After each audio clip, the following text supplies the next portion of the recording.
My. Gervonta Davis humiliates and embarrasses Turki Alashiek and their whole card, as I have been given some general numbers on the Turki Alashiek card as well as the Gervonta Davis card, which, my understanding, was underreported by certain people in the media at the request of a certain dude that wears a rag around his head. But let's talk about that.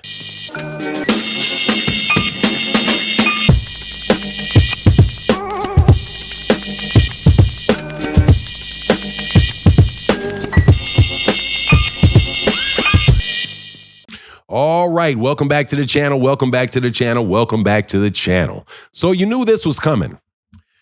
Gervonta Tank Davis is one of the biggest stars in boxing. Unfortunately for Gervonta Davis, according to reports, he has a certain person named Turki Alashiek that is going around trying to block his fights, trying to block his opponents, all for the reason of trying to force Gervonta Davis to work with him. Now, you might wonder, why would Turki Alashiek do something like that? Why would Turki Alashiek go and try to submarine Gervonta Davis, prevent Gervonta Davis from fighting on cards? Why would Turki Alashiek so badly want Gervonta Davis to fight on the Rehab card? Well, we know why that is. Because their numbers are atrocious. Not just the loss, the profit and loss for the fight. We all know Turki Alashiek loses a ton of money.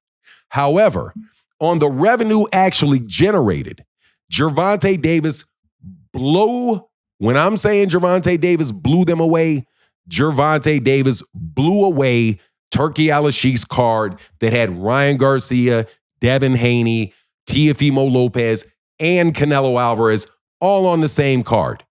And guess what?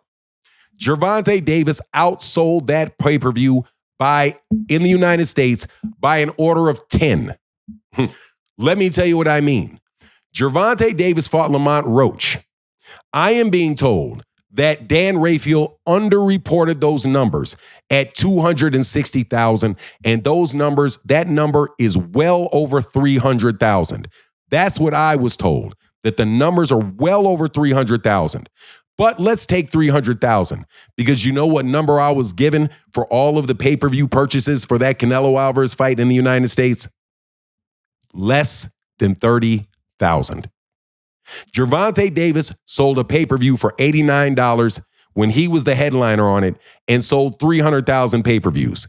They stacked Turki Alashiek's card and he could barely touch 30,000. Now, they're going to turn around and talk about the number of impressions and say we had 20 billion impressions. That's what they said about the fight. What was the fight that they had before that? Conor Benn and Chris Eubank. They reported that they had done 20 billion impressions. Now, notice, they didn't say anything about views. They didn't say anything about purchases. They just said the fight had that many impressions, which means what? You could have got impressions because you did because you put a clip out after the fight. You could have got impressions because you're counting the impressions of interviews and YouTube channels and Twitter pages and TikTok pages and all of the different views you buy and the ways you try to promote that fight. So you use the impressions that you have when you're just trying to sell it. So you count the number of people that you put the information in front of. And then you celebrate how many people you put the information in front of. That is not the same thing as talking about how many people watched the fight, how many people bought the fight. Those numbers for Chris Eubank and Conor Benn, they say, it did 1.2 million pay-per-views. Yeah, probably in the UK. Maybe in the UK, but they didn't do it over here for sure. And those guys were not paying the same money we're paying over here. But anyway, Turki Alashiek has to get Gervonta Davis because Gervonta Davis is right now about the only legitimate star in boxing.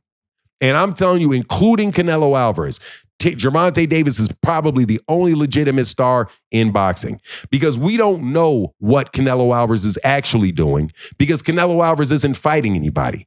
But even if you say Canelo Alvarez's first fight on a Rehab card flopped.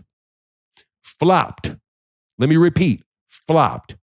I have a belief that the first card caused people not to want to watch the second card. And also, you have to understand, when you have 30,000 pay-per-view buys and it's for 2 different events, you might as well split them up and say 15 and 15, I guess. I don't even know how you do that.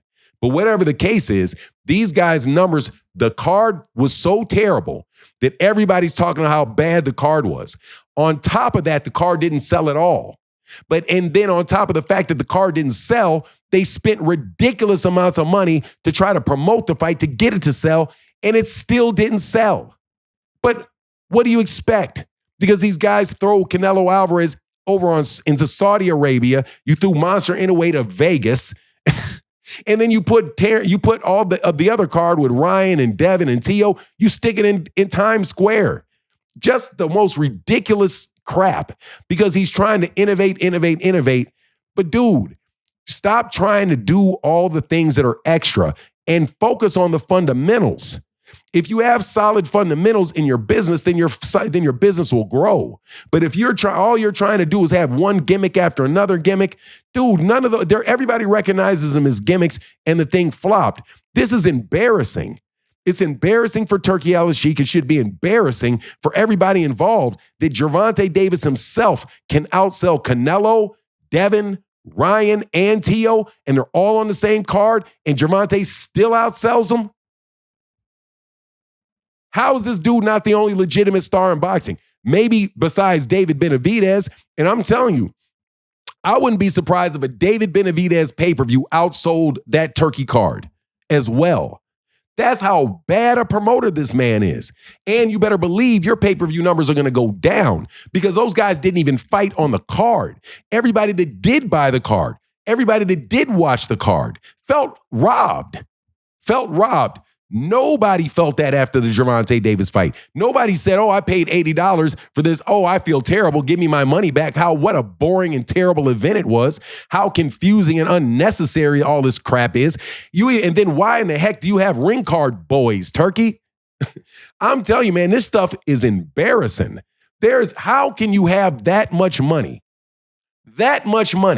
and still not be able to honestly compete with someone? You know what that is? You don't know anything about boxing, and you're competing against people that know a lot about it. So you can have the most expensive stuff all around you, the best videos, the most comfortable seats. You can have gift bags. You can have whatever, man. You can bring Eminem out to do a concert. You can do all that stuff.